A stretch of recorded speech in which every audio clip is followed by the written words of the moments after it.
Welcome. Today we're diving into a collision course, and it's happening in one of the most biodiverse places on the entire planet. We're going to look at how our rapidly changing climate is hitting India's incredible, and as you'll see, incredibly vulnerable wildlife. This quote just gets right to the point. The key here isn't just that climate change is a problem, it's that the timeline has totally collapsed. The words existing and speeding, they force us to see this not as some far-off issue, but as a crisis that's happening right now, and it's getting faster. All right, so here's our roadmap for today. First, we'll look at why India is right on the front lines. Then we'll explore three huge impacts on its wildlife: forced migrations, messed up natural rhythms, and literally vanishing homes. And we're going to wrap up by asking a really tough question. How in the world do you protect a world that just won't stand still? Okay, Section 1. India's climate collision. So what makes India's situation so critical? Well, it's what's called a mega-diverse nation. We're talking an unbelievable range of life, from snow leopards way up in the Himalayas down to the tigers in the Sundarbans. But that incredible variety, it's also its greatest weakness. And this really gets to the core of the problem.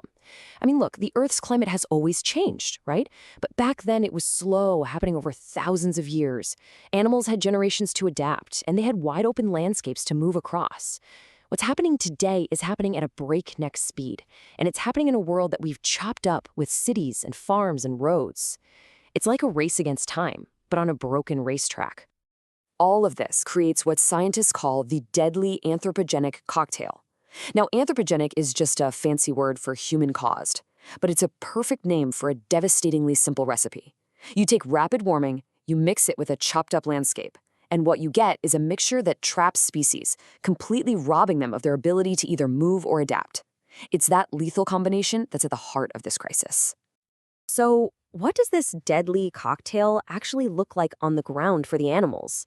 Well, the first and most obvious effect is something we can call the Great Climate Migration.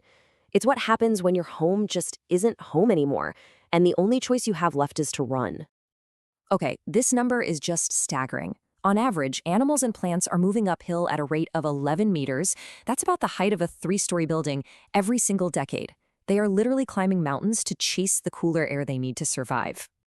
And this leads to a frankly terrifying idea called the escalator to extinction. Think about it. The climate warms at the bottom of a mountain, so the animals have to move up.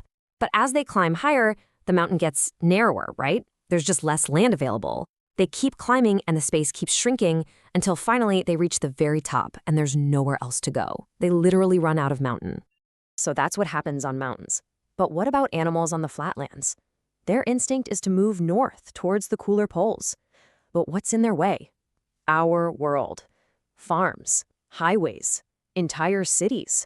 They act like giant walls, effectively trapping these animals in places that are getting way too hot for them. But survival isn't just about finding the right place, it's also about the right time. And that brings us to a much more subtle, but just as dangerous impact, what we're calling nature's broken clock. This is how climate change is messing with the ancient, synchronized rhythms of the natural world. The scientific term for this is phenology. It sounds complicated, but it's basically just nature's internal calendar. It's all about the timing of things, when plants flower, when insects hatch, when birds decide it's time to migrate. And it's all deeply, deeply connected. And that finely tuned system? Yeah, it's breaking. Around the world, spring is showing up on average 5.1 days earlier every single decade. Now, that might not sound like a lot to us, but for a species whose entire life depends on perfect timing, a few days can unravel the whole web of life. And here's where it gets really bad. When these different clocks fall out of sync, you get what's called a phenological mismatch. Imagine this. A plant starts to flower early because the weather is warm, but its specific pollinator, maybe a bee, emerges later because its cue isn't temperature, it's the length of the day. So the flower opens, but the bee isn't there yet. What happens? Pollination fails, and now both the plant and the bee are in trouble. So on top of forcing animals to move and completely messing up their timing, climate change is also just waging a direct physical assault on their homes.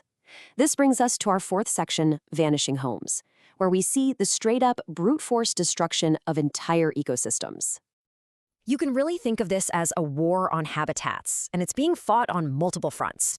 On the coasts, rising seas are literally drowning vital mangrove forests. High up in the Himalayas, the glaciers are melting, just erasing entire alpine worlds. In the forests, it's warmer and drier, which is fueling huge, catastrophic wildfires. And even in the rivers, the water is getting too warm for cold water fish to survive. Okay, so with all of these challenges piling up, what's the path forward? What can we possibly do?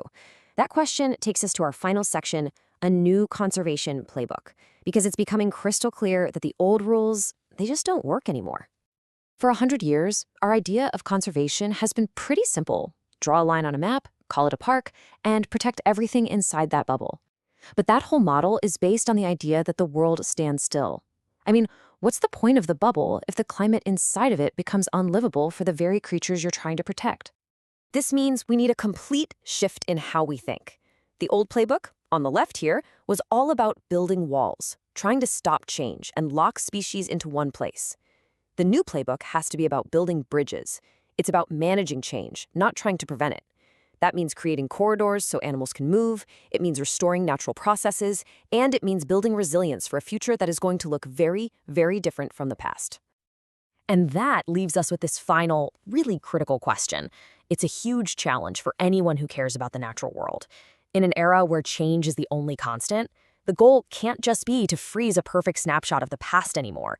Maybe the new mission of conservation has to be to become active managers of an uncertain and dynamic future.